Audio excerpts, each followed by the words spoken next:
ساڵی 1976 بە هەمان شێوە لە باکوور و ڕۆژهەڵات و باشوور زۆرترین کۆمەڵکوژی و لە ناوبردنی بزوتنەوە سیاسەتانی کوردستانیان ئەنجامداوە. بە تایبەتیش لە باکوور کوشتنی حەقی قەرار، لە باشوور کارەساتی هەکاری، لە ڕۆژهەڵات بە ناوی دەرخستنی تەرمیم مەلا مستەفا بە هاوکاری ئیطلاعاتی ئێران ڕاوە دیموکراتیان کردووە. بە گوێرەی ئامارەکان نزیکەی 1000 کوردی ڕۆژهەڵاتیان بۆ ئیطلاعات کوشتووە. شەهید قاسم لەو سکرتێری دیموکراتی ئەو کات ئەو بەکرێگیراوێتەی پارتی و بارزانی لە نامیتی خیانەتی قیادە موقەتە کردێتە بەڵگا. لە ساڵی 1980 عێراق پەلاماری ئێرانیدا و شەڕێکی ماڵوێران کە ڕوویدا. لەم شەڕەدا پارتی بەبێ هیچ هەڵسەنگاندنێک خۆیان کردە بەشێک لەم شەڕە، بوونە پارچێک لە شەڕ و وەک پازدار و سوپای ئێران هەڵسی خۆیان دەکرد.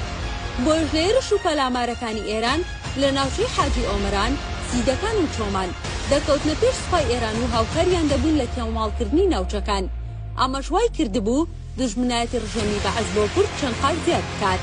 لە کۆتایی مانگی حوتی ساڵی 1983 ئێران بە پشتیوانی پارتی ئۆپەراسیۆنەکانی بەناوی فەجری 1 و 2 3 دەست پێ کرد و گەیشتنە سنووری گەڵاڵ و ڕێزان. لە دیوی تێلەشینیشەوە بەرەو سیدەکان و سنووری مێردەسوور هاتنە خوارێ. هێزەکانی سوپای عێراق توانای خۆڕاگریان نەبوو. تا لە کۆتایی سەنگەرەکانیان هێنایە قەزای سۆران و مێردەسوور و ڕەواندز، لە تۆڵەی شکستی تووشی هات ڕژێمی بەعەز پەلاماری خەڵکی مەدەنی بێدەسەڵاتیدا و لەو کۆمەڵگە زۆرە ملیانێکە خەڵکی دەبەری مێردەسووری لێکۆ کردبوونەوە. لە ئەنجامی سێ هەڵمەتی لە 31 تەمموز و دەی ئاب و 1 تشرینی دووەمی ساڵی 1963 واتە لە ماوەی 3 مانگ و لە 3 ئۆپەراسیۆنی جیاواز لە قوشتەپۆ تا دەگاتە دیانە و هەریر سەرجەم پیاوەکانی بارزانی، خورشیدی، شێروانی، مزوری ژوورێ، ئەرگۆشی، بەڕۆژ هەرچی ڕەگەزینێرینەیە لە تەمەنی 15 ساڵی بەرەوسەرەوە بە ئیڤای سەربازی کۆیکردنەوە و ڕەوانەی باشووری عێراقی کردن کە ئێستا نەگەڕاونەتەوە. ژماری ئەو پیاوانەی بردراون بەزەندە دەکرێت 10,000 کەس بن. لە بەرەوەی زۆرێک لەو کەسانی ئەنفالکران کەسیان نەماون، بۆیە سەرژمێرەکان دەبێت وەک خۆی ورد نەبێ. لە بنەمادا دەوڵەتی عێراق کردەوەیکی دژەمرۆی ئەنجام داوە، چونکە ئەو مرۆڤانە بێچەک بوون و لە ناوماڵ و خێزانی خۆیان بوون، واتە هیچ تاوانێکیان ئەنجام نەدابوو لە دژی دەسەڵات و دەوڵەت.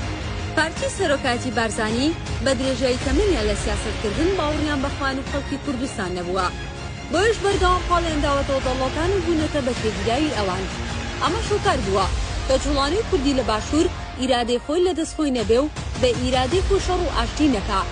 دەبێ ئاش بەتاڵی 1975 نمونە زەق و گەورەکەیان بێت، بەڵام مێژووی ئەو حیزبە ئەو سەرۆکایەتیە و هەموو شکستەکانی سەرکەوتنەکانیشی هیچی خاوەنەکەی خودی خۆی نییە، بەڵکو لە دەرەوەبووی ساز دەکرێت. ئەنجام ئەو وەک کردەیەک یارێکی پێ ئەنجام دەدەن. کۆمەڵکوژی و ئەنفالی بارزانەکان تاوانە لە ئەسپەی ڕژەمی بەعسا، بەڵام سیاسەت و جمهور جۆڵە بەکرێگیراوەکانی پارتی سەرۆکاتی بارزانی ڕێگە خۆشکەری تاوەکو داگیرکرد ئەو تاوانانە بە دڕندانەترین شێوە ئەنجام بدەن. لە دوای ساڵی 1991 ئەمجارە پارتی سەرۆکایەتەکەی چوونە باوەشی دەوڵەتی تورکیا. لە پێناوەوەی تورکوت ئۆزاڵ لە ساڵی 1992 پاسپۆرتێکی سووریدا بە سەرۆکی پارتی. ئەمە شۆکاری یەکەم بوو پارتی هێرشی پەکەکە بکە و زیاتر لە 1000 کەس ببنە قوربانی. پارتی تا ڕۆژی ئەمڕۆ نزیکەی 4000 پێشمەرگەی بۆ دەوڵەتی تورکیا بەکوشتن داوە. کاتێک بەرپرسانی پارتی قسە دەکەن دەڵێن تورکیا دەوڵەتێکی بەهێزە، ئێمە ناتوانین شەڕی تورکیا بکەین. داواکاری خەڵکی کوردستان شەڕکردن نییە لە دژی تورکیا و ئێران، بەڵکو داواکاری یەکەم دەستبەرداری سیاسەتی بەکرێگیراوێتی و پەسبەستن بە دەوڵەتانی دەرەوەیە. ئەمەش بۆ مانایە نایە سوود لە هەلومەرجە سیاسەکان وەرنەگیرێت، پێچەوانە وەک داشیدامە بەکار نەهێنرێن.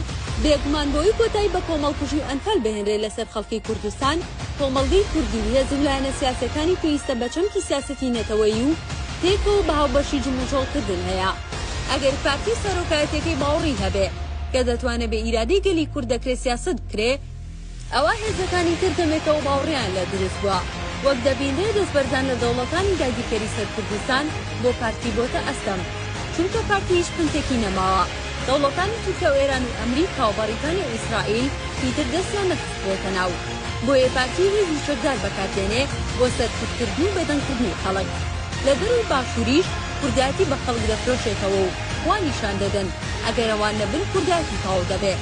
لە ڕاستیدا پێشەوانەکەی ڕاستە، گرنگترین کۆتایی هاتن بە ئەنفال و خزمەتکردن بە خەڵکی کوردستان و یەکڕێزی نیشتیمانی ئەویش پێویستەکە پارتیی تر پشت بە هێزەکانی دەرەوە نەبەستێ و بێتەوە ڕیزی نەتەوەیی.